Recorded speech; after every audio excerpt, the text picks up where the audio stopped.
Se a gente rastrear cada grande colapso econômico da história, cada pico incontrolável de inflação e, tipo, até aquela ansiedade estranha e persistente que bate ao rolar o feed do celular de noite, e se eu dissesse que tudo isso pode ser reduzido a uma única e surpreendentemente antiga equação matemática? Olha, é uma premissa bem ousada, mas a verdade é que passamos a maior parte do tempo tentando consertar os problemas da civilização olhando para o lugar errado, sabe? A gente olha para os juros, para a política, para tendências de mercado, mas na base de absolutamente tudo existe uma física inescapável governando o nosso comportamento. Exato. E hoje, a missão deste nosso mergulho é justamente abrir o capô da civilização.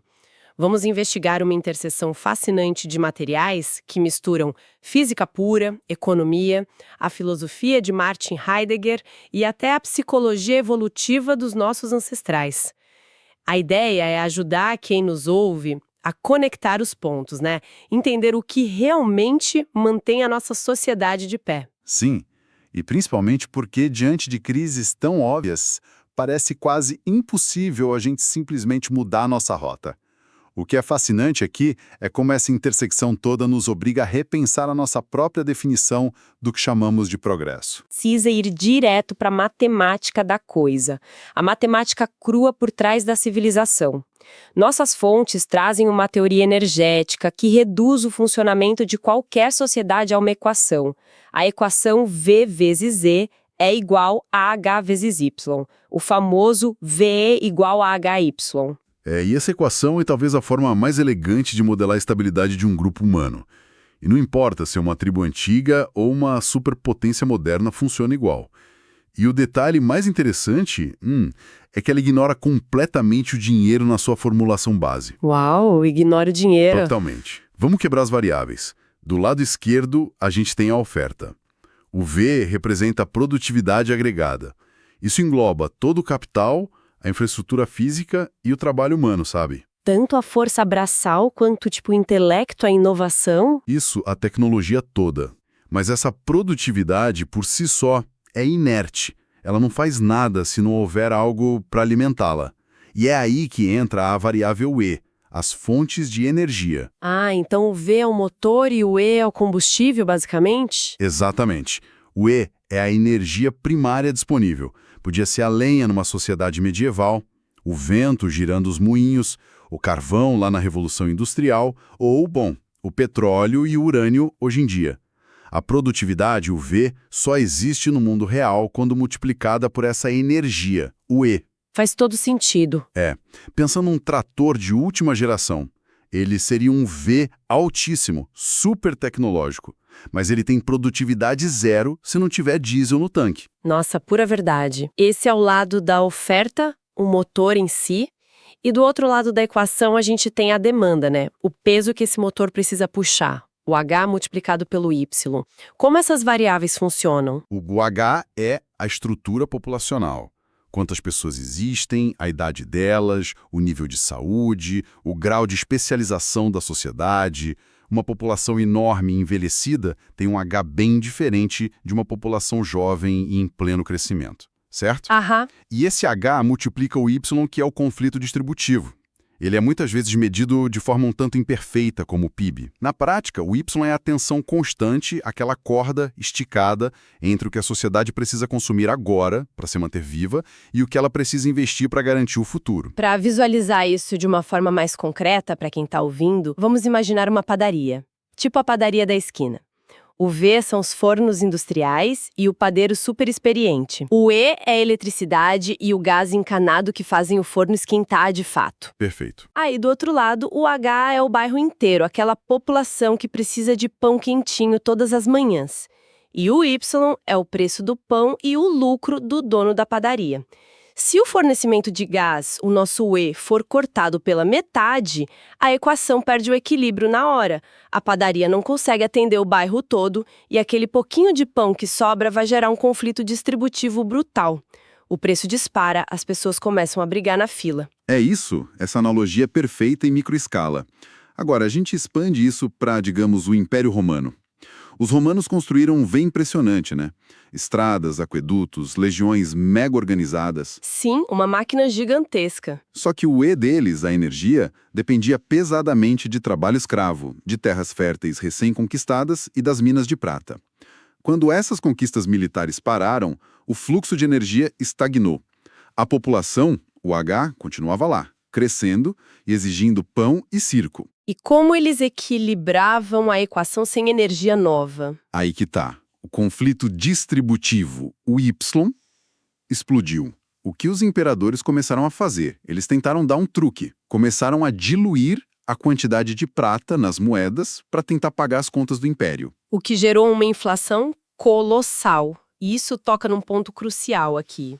Nós temos essa tendência de achar que a inflação é um fenômeno puramente monetário, algo que o Banco Central resolve simplesmente subindo e descendo uma taxa de juros. Pois é, mas não é bem assim. Sob a lente dessa equação, é como se a sociedade fosse um motor gigante. O dinheiro é apenas o painel de instrumentos, mas a energia é o combustível real. A moeda fiduciária que a gente usa hoje não tem lastro em ouro, ela se baseia só na confiança. Então, se nós imprimimos muita moeda, mas não temos energia física suficiente para produzir bens e serviços equivalentes, a inflação não é só um erro econômico, é a matemática da física cobrando a conta. E existe uma cegueira coletiva enorme em relação a isso. A economia convencional trata a energia como se fosse apenas mais uma linha numa planilha de custos, tipo igual ao aluguel do escritório ou o orçamento de marketing. Mas não é. A energia é a pré-condição absoluta para que todas as outras linhas dessa planilha existam. Quando olhamos para a inflação persistente hoje em dia, na real, estamos quase sempre olhando para um problema de energia que está disfarçado de problema financeiro. Mas espera aí, se a energia é o combustível real, a nossa obsessão por maximizar o valor financeiro digital hoje em dia não é apenas uma ilusão super perigosa que ignora o tanque de combustível? Digo, temos um mercado que cria trilhões em derivativos, empresas de tecnologia avaliadas em números estratosféricos. Tudo isso parece muito distante da física suja de queimar carvão. A gente não consegue simplesmente desacoplar a nossa riqueza do combustível físico, aumentando a nossa eficiência, o nosso V? Olha, essa é a grande ilusão contemporânea. Nós confundimos a complexidade maravilhosa do nosso painel de instrumentos com a capacidade real do tanque de combustível. Todo esse valor digital, os servidores que rodam a inteligência artificial, os data centers de criptomoedas, as cadeias logísticas que entregam a sua comprinha com um clique, tudo isso exige uma fundação física massiva.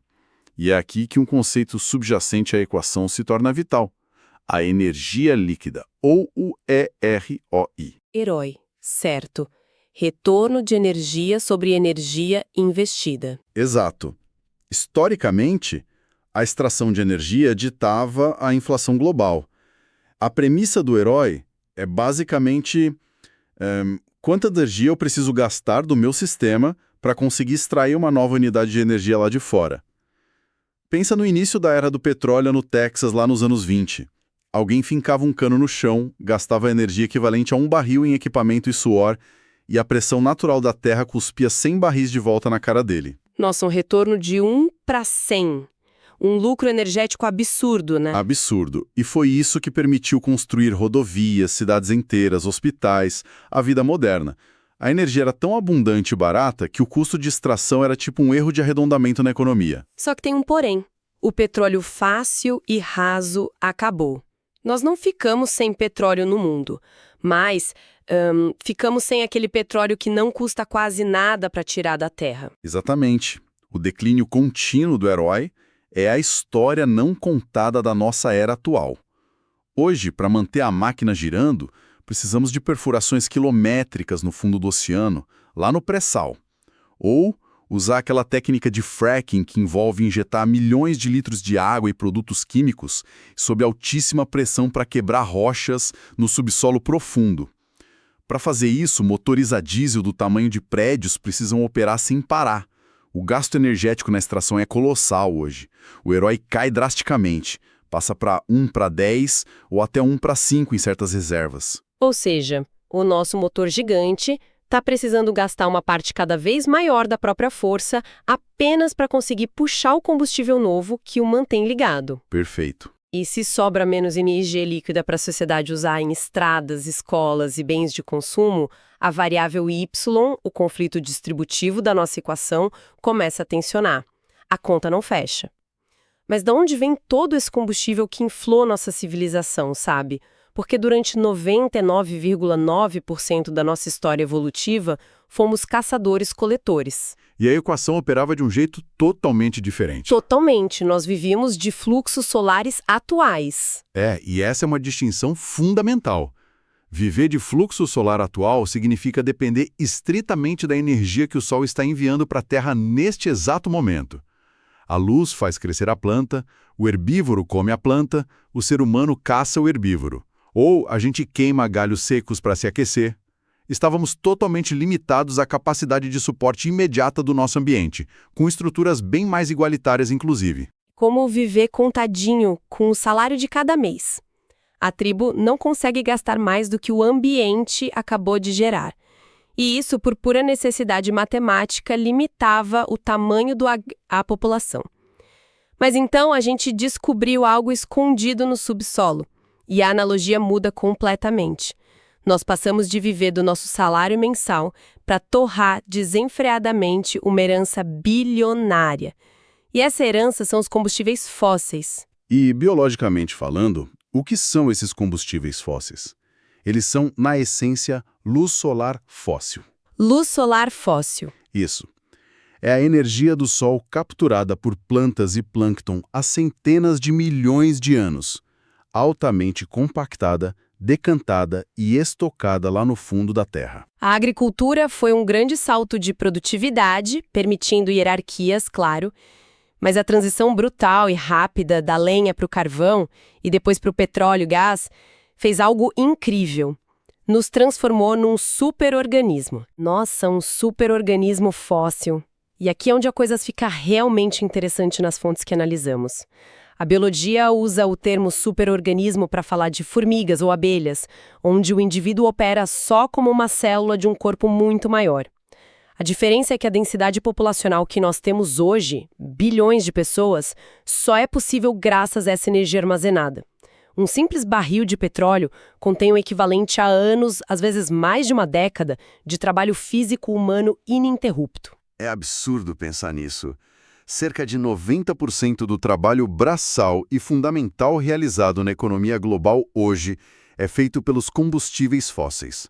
90%. Não são músculos humanos. E quando a gente tenta analisar a tão sonhada transição para fontes renováveis, a gente esbarra num paradoxo opaco das cadeias de suprimentos globais. Como assim? Vão construir uma nova infraestrutura de energia verde, numa escala planetária, exige uma injeção inicial massiva de energia fóssil. Você precisa minerar os metais pesados, fundir toneladas de aço, transportar painéis solares em navios gigantes, fabricar as baterias. O superorganismo simplesmente não consegue parar de queimar o combustível fóssil abruptamente sem sofrer uma crise de abstinência fatal. E o mais louco é que ele sabe que continuar queimando desestabiliza o clima e a biosfera, que o sustenta. Pois é, as mudanças climáticas já estão aí, projetadas e validadas por registros paleoclimáticos. Então a gente chega num impasse incrível. Se nós construímos esse superorganismo tecnológico todo para nos proteger das intempéries da natureza, criar ar-condicionado, ter prateleiras cheias, era para sermos os humanos mais seguros da história, né? Porque nos sentimos cada vez mais alienados dentro dele. E isso nos leva diretamente às restrições filosóficas do nosso tempo. Sim, e é aí que entra aquele aviso sombrio, mas nada místico, de um filósofo do século XX, o alemão Martin Heidegger. Ele falou sobre o Gestel, a chamada Era da Técnica. O Heidegger olhou para a trajetória industrial e diagnosticou algo muito além das máquinas. Ele não era um cara contra a tecnologia por si só, mas ele percebeu uma mudança profunda na nossa mentalidade. Essa tal Era da Técnica, ou armação, o Gestel, para ele, a tecnologia moderna impõe uma lente através da qual vemos o mundo inteiro. E essa lente transforma absolutamente tudo, a natureza, os rios e até nós mesmos, em fundo de reserva. Fundo de reserva. Em recursos puramente utilitários que precisam ser ordenados, armazenados e otimizados sem parar. A natureza deixa de ser algo sagrado ou misterioso e passa a ser mera matéria-prima para alimentar a máquina. O rio perde o encanto e vira só potencial hidroelétrico. Mas espere, se otimização gera eficiência para o superorganismo, a ponto de manter a nossa densidade populacional, isso não é bom? Onde fica o perigo real que o Heidegger apontava? O perigo é a perda total da nossa essência. A eficiência matemática, por definição, é cega para o significado das coisas. Se o único valor que a sociedade reconhece é a utilidade prática, os humanos passam a ter valor apenas utilitário também. Como se fôssemos engrenagens. Nós literalmente começamos a chamar as pessoas de recursos humanos, né? E se conectarmos isso ao cenário geral das tecnologias de hoje, olha para os algoritmos das redes ou a inteligência artificial. Verdade. Técnica, essas imperfeições emocionais humanas se tornam bugs, problemas a serem corrigidos para que a engrenagem rode mais liso. A profecia de Heidegger era uma alienação irreversível. Viveríamos no piloto automático, aceitando a otimização de tudo sem resistência, totalmente incapazes de refletir sobre o que significa ser humano. E a saída que ele propunha não era sair por aí quebrando os servidores do Google, certo? Era praticar o que ele chamava de pensamento autêntico, recuperar o valor intrínseco das experiências. Mas aí eu fico curiosa, por que é tão difícil aplicar esse pensamento autêntico e simplesmente mudar de rota frente a dados climáticos e energéticos que são tão óbvios no nosso painel de instrumentos? É a grande questão. E a resposta pode estar trancada dentro dos nossos próprios crânios. O cérebro. Nossas fontes levantam essa teoria de que o cérebro humano está sofrendo um descompasso evolutivo enorme.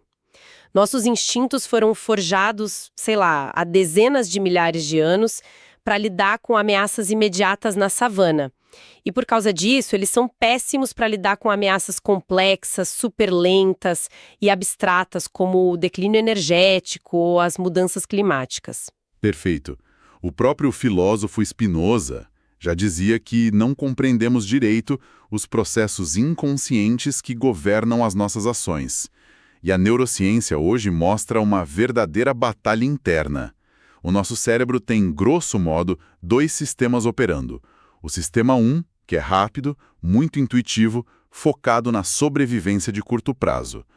E o sistema 2, ligado ao nosso córtex pré-frontal, que é mais lento, superracional e inibidor de impulsos. Só que o sistema 2 gasta muita energia metabólica para funcionar, né? Muita. Então, em momentos de grande incerteza, de estresse sobre o futuro, o nosso cérebro corta a energia do sistema 2 e voltamos aos padrões antigos de sobrevivência rápida. Viramos presas fáceis para tribalismo, instinto de manada e a busca por bodes expiatórios. Nossa, isso lembra muito aquela analogia das fontes sobre a loja de doces. É como se a gente colocasse a humanidade numa loja de doces. O desejo imediato do sistema 1 grita por todo aquele açúcar e calorias baratas, enquanto o sistema 2 tenta, bem baixinho, alertar sobre o impacto na saúde a longo prazo. Então, o que tudo isso significa para o nosso modo de viver hoje? O desejo de consumo sempre precede a necessidade moderna, tipo a necessidade absoluta de ter aquele smartphone recém-lançado. Exato, isso levanta uma questão importante sobre como o mercado funciona hoje. A obsolescência dinâmica e a publicidade não precisam inventar desejos do nada.